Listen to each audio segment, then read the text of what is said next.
პირველ რიგში გეტყვით, რომ რამდენიმე წამის წინ დასრულდა სასამართლოს ხდომა აკვეთ ღონისძიებაზე მსჯელობა და გიორგი ბაჩიაშვილს პატიმრობა შეეფარდა. ეს ავტომატურად ნიშნავს იმას, რომ ამ წუთიდან გიორგი ბაჩიაშვილზე საქართველოს მასშტაბით არის ზებნა გამოცხადებული და შემდეგ უკვე მსოფლიოს მასშტაბით დაიწყება ზებნა და ადვოკატის განმარტებით სწორედ ეს იყო პროკურატურის და შინაგან საქმეთა სამინისტროს მთავარი მოტივაციაც, რომ გიორგი ბაჩიაშვილი ინტერპოლით მოეძებნათ. რაც შეეხება საქმის მასალებს, ძალიან საინტერესოა, რომ საქმეში პრაქტიკულად არაფერი დევს ინგა გრიგოლიასთვის მიცემული ინტერვიუს გარდა და Facebook პოსტის გარდა, რომელიც თავად გიორგი ბაჩიაშვილმა დაწერა და ამასთან დაურთეს ოპერატიული ცნობის შესახებ პატაკი, სადაც პოლიციელი წერს, რომ მან მიიღო ინფორმაცია იმ შესახებ, რომ გიორგი ბაჩიაშვილმა საქართველოს საზღვარი უკანონოდ დატოვა. დღეს პროკურორი სასამართლო დარბაზში ამტკიცებდა, რომ გიორგი ბაჩიაშვილმა რუსეთის მოქალაქეობით, ანუ რუსეთის პასპორტით შეძლო გადაელახა საქართველოს საზღვარი, ის გადავიდა სომხეთში, შემდეგ კი გადავიდა მესამე ქვეყანაში, თუმცა არანაირი მტკიცებულება ამის დამადასტურებელი, მაგალითად ვიდეო სათვალთვალო კამერები ამოღებული ან რაიმე მაგვარი ჩვენ დღეს საქმეში არ გვინახავს. საქმის მასალები გადმომცეს.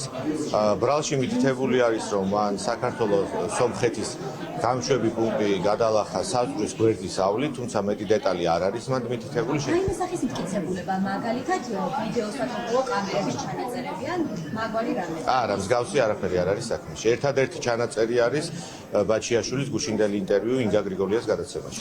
ერთადერთი მოწმე არის გამოკითხული მოწმის სახით პოლიციის თანამშრომელი, რომელმაც განაცხადა, რომ ოპერატიულად მან დაადგინა, რომ ბაჩიაშვილმა ამ ფორმით გადალახა საზღვარი. არანაირი მოწმე სხვა ამ საქმეში არ არსებობს. ეს არის პოლიციის ოპერატიული თანამშრომელი. გამოთხოვილი აქვს ინფორმაცია, რომ სომხეთი გადაკვეთა შემდეგ სხვა პასპორტით, რომელიც ასე ვთქვათ, საქართველოში იდენტიფიცირებული არ იყო. ყალბ პასპორტზე არ არის საუბარი ამ დადგენილებაში, საუბარი უბრალოდ სხვა პასპორტზე. როდესაც მსგავსი შემთხვევა არის, უალტერნატივად ბრალდება ითხოვს ხოლმე პატიმრობას და ჩვენ ვარაუდობთ კი არა, დარწმუნებულიც ვარ პირადად მე, რომ ეს დაპატიმრება სჭირდებათ იმისათვის, რომ შემდეგ მოითხოვოთ საერთაშორისო ზებნაში გამოცხადება, თუმცა რამდენად ინტერპოლი გამოაცხადებს ზებნულად, ეს სხვა საკითხი არის, ჩვენ ამისთვისაც ვაგროვებთ ყველანაირ მტკიცებულებას. პუნქტის გვერდის ავლით უკანონოდ გადაკვეთა საქართველოს სახელმწიფო საზღვარი სომხეთის მიმართულებით და ამის შემდგომ რუსეთის ფედერაციის მოქალაქეობის დამადასტურებელი პასპორტის გამოყენებით, რომელიც წარადგინა უკვე შესაბამისად სომხეთში.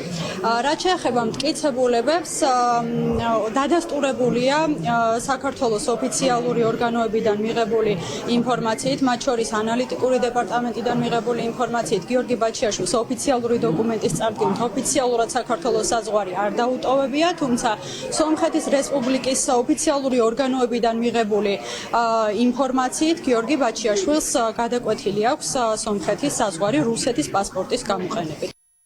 გიორგი ბაჩიაშვილს აღკვეთი ღონისძიების სახით ყველაზე მკაცრი პატიმრობა შეეფარდა. ახლა მისი ზებნის ოპერაცია დაიწყება და საინტერესოა საქმეში ჩაერთობა თუ არა ინტერპოლი, რადგან როგორც გიორგი ბაჩიაშვილმა, ასევე მისმა ადვოკატმა დღეს განცხადება გააკეთეს იმასთან დაკავშირებით, რომ როდესაც საქმეს აქვს პოლიტიკური მოტივაცია და როდესაც გიორგი ბაჩიაშვილი არის ალსახად დევნილი პოლიტიკური ნიშნით, ინტერპოლი მას საქართველოში არ დააბრუნებს და შესაბამისად მას საპატიმრო სასჯელის მოხდა საქართველოს ციხეში არ მოუწევს.